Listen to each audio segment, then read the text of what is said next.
What's poppin', y'all? Today, I actually made this video already. We're just doing a recap on episode 9. I made this shit yesterday. I've been having technical difficulties. My girlfriend has just been up my fucking ass! But here we are. Go sub the movie bot! I love you, movie bot!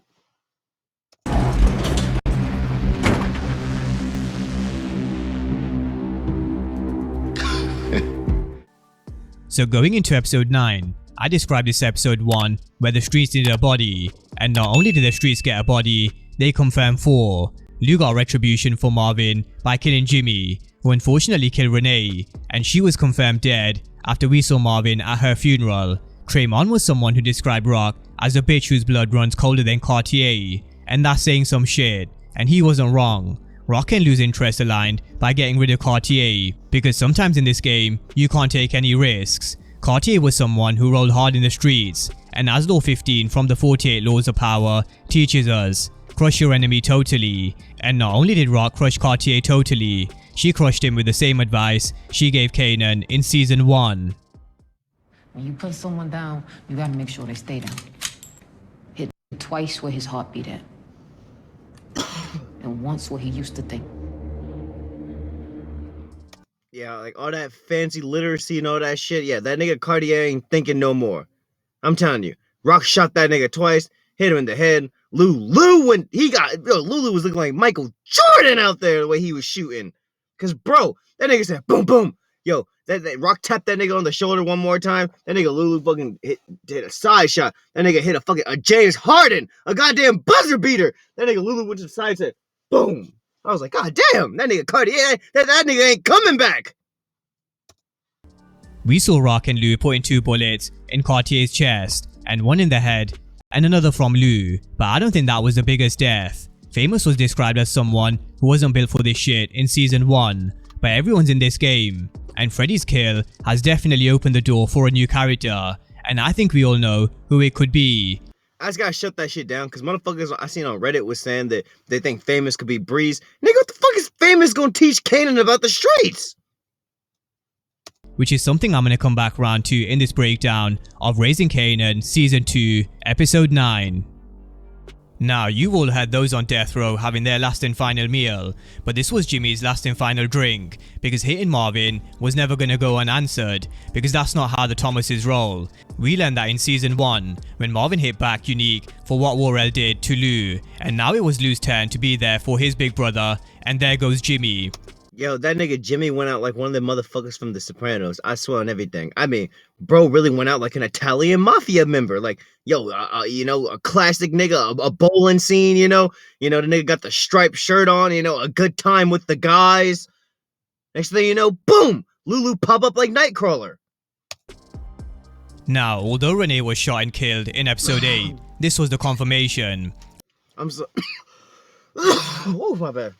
That bone hit different. But no, yo, to be straight up with you, I was really sad to see Renee go, because Renee is the only reason we seen the breakthrough with Lou. The breakthrough with Marvin and Jukebox. We seen Renee is the reason why Marvin is trying to change and somewhat become a better person. But later in this episode, that is gonna come back to bite him in the ass for sure.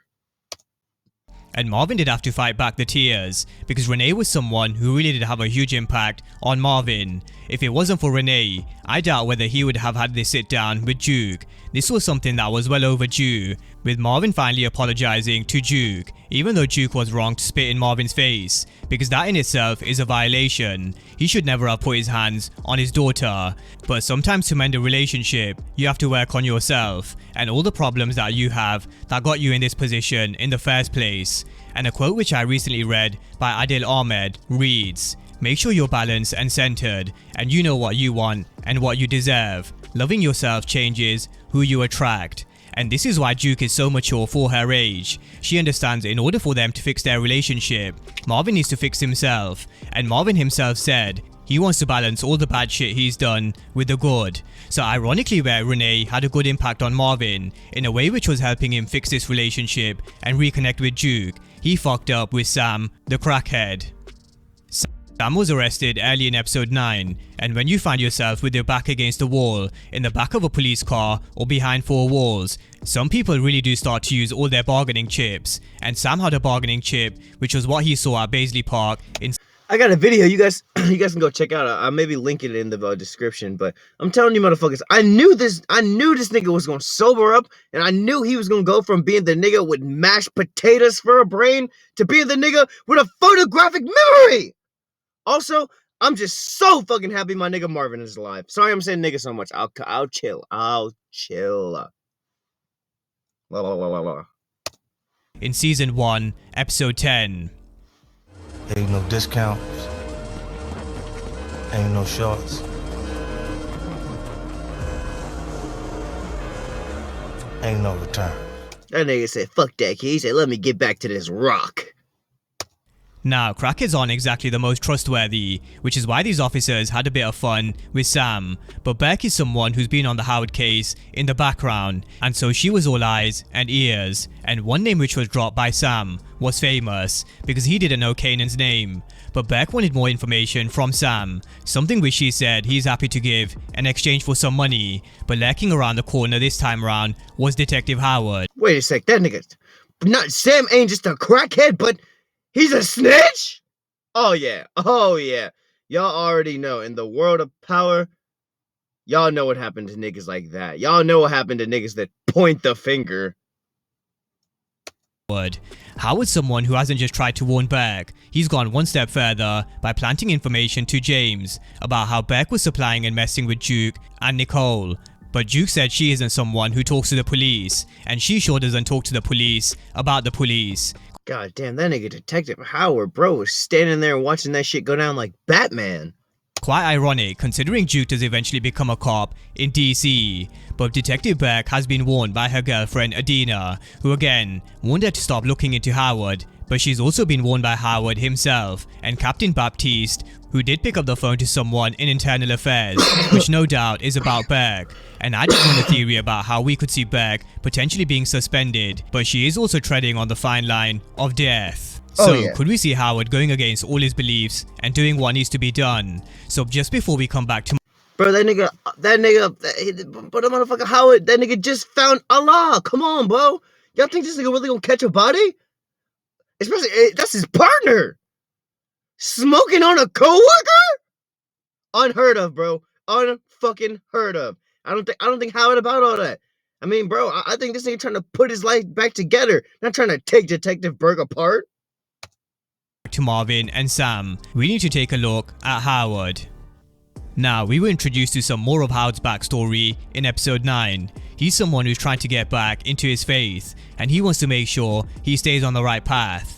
But where Kanan says all this shit is new to him, it's also new for Howard as well. But regardless of all the bad shit Rock has done, and how Kanan wants to know...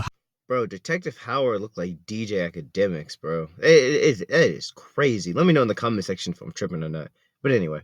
How long Rock knew Howard was his father. Howard basically said that's a conversation he needs to have with his moms. And from where I'm sitting, Howard has been more than fair. Although I'm not sure we could say the same about Rock. But this righteous path that he's on may... Yeah, we definitely cannot say the same about Rock. Bro, Rock sent her son to murder her father. I'm sorry, Rock sent her own son to murder his father, and he lied. She lied to this nigga, made this motherfucker feel like Superman and shit. Yeah, you protecting the family, Kanan. Like, bro, that's fucked up. May need to take a 10 because he was the person who was on the other side of this conversation that Rock was having, and that's how she knew about Sam. So while Marvin was having a moment with Lou, Rock switched it straight back to business, not just wanting to make the Italians bleed, but tasking Marvin to get rid of Sam. So this is where it comes full circle to how Marvin's trying to change, be there for Duke, and the impact that Renee had. Instead of killing Sam, he gave a crackhead a hell of a lot of money, put him on a bus to Atlanta, and told him to get the fuck out of New York. Bro, Marvin gave that nigga Sam the crackhead I think like 10 bands. Bro seen that shit and was like, nigga, I'm about to go overdose. And never come back, otherwise he'll have to put him down. But this was a huge mistake, because Marvin should have known not to trust a crackhead. And now when Beck speaks to Sam in episode 10, which is not a matter of if, It's a matter of when. Howard has a decision to make, because we all know how much Howard and Rock want to protect Kanan. So will she be fired, suspended, or will it be her last day on Earth? That nigga, bro, did y'all just hear MovieBot? Bro just said she might be in the sky. God damn. Yo, somebody in the comment section, where can I find a R.I.P. Detective Burke t-shirt early? I'm gonna wear that shit when episode 10 premiere. God damn! Now, Rock didn't just have an Italian problem in episode 9. She had a Cartier problem. A problem which she shared with Lou. When Lou made the deal with Cartier, he told him he'd be a silent partner, but in trying to avoid a deal with one devil, Lou made a deal with another, and so he had to find a way to get rid of Cartier, because despite Lou being a majority shareholder, he couldn't exactly slap Cartier like he used to do with Crown. There's also the issue of money, which is where I'm saying, bro is treating that nigga Crown like a goddamn punching bag, like the fuck? greed kicks in. Everyone wants a piece of the pie, and Cartier wanted his, but what he failed to realize was even though he had control over Lou, Rock had control over him. In a previous breakdown, I mentioned that Rock and Cartier's relationship was purely business in Rock's eyes, but all Cartier was seeing was this beautiful woman in a red dress. He wasn't seeing the devil. Bro, MovieBot translation, bro said you can't trust these hoes! Goodness! I mean, bro, like, I mean, yeah, bro, Rock, the entire time, I mean, Rock was acting like she had a fucking a suitcase and a fucking, what do you call that, a briefcase? I don't know. But like I said, bro, bitch was moving like Jeff Bezos and shit.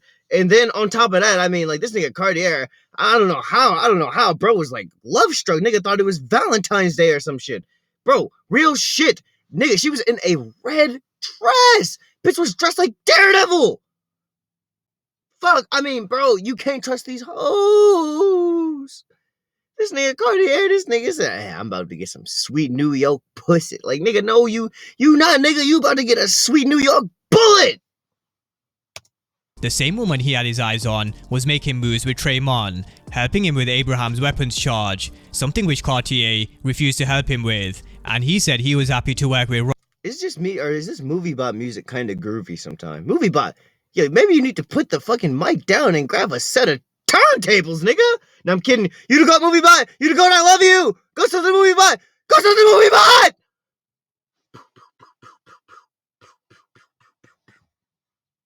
Rock, but the problem they had was Cartier. He wouldn't just let them walk away. He needed to be handled, and so now Lou and Rock had something in common, which is why we saw them come together, put 2 bullets in Cartier's heart, one in the head and another from Lou, and there goes Cartier done for Reed. Now, although Cartier's death is huge, bro went out like Osama bin Laden. Arguably the biggest death in my opinion is Kari Lake. She's an election denier. Arizona has lots of problems, but after our fraud... It's so crazy because I don't even live in Arizona no more, and I still get ads for shit in Arizona. The fuck?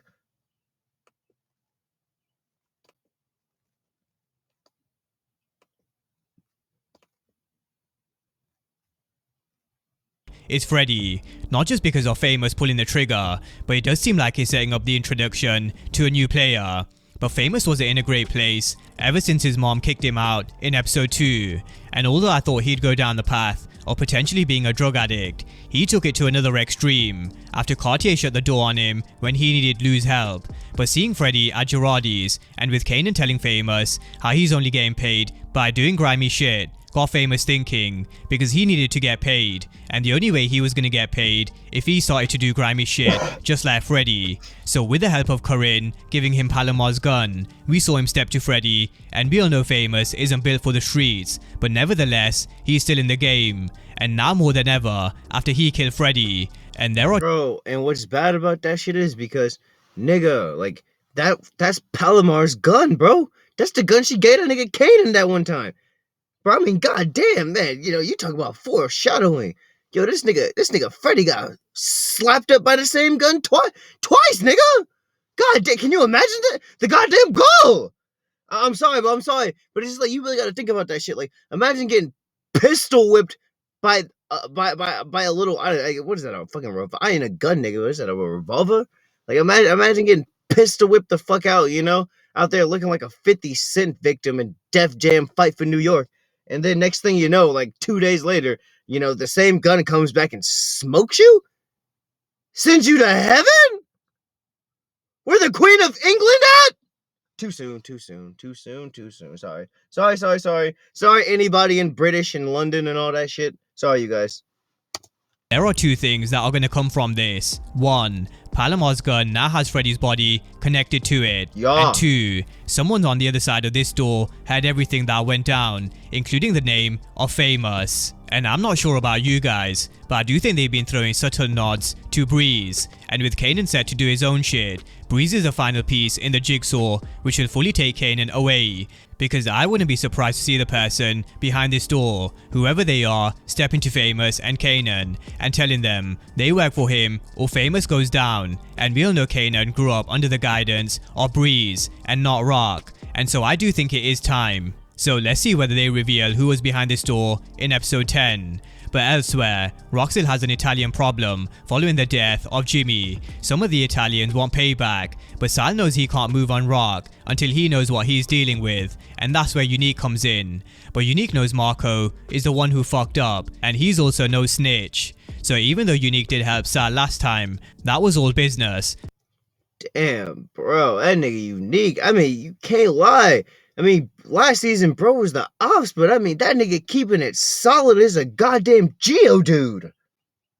But this is now personal, and Unique knows not to get involved in anyone's personal beef, and certainly not Rock's. And on the other side, Rock wants blood, and she's calling in guys from all over the place to move in on the Basellis. And something I'm glad to see is Lou's down for the cause, because this is only gonna end in bloodshed in episode 10. And so that's a breakdown of episode 9, which gave us plenty of death, character development, but also sets us up for an explosive finale. A finale where I think we could be introduced to a new player based on the events that unfolded with Famous killing Freddy. Who do you guys think is behind this door? Drop all your thoughts down below on all things episode.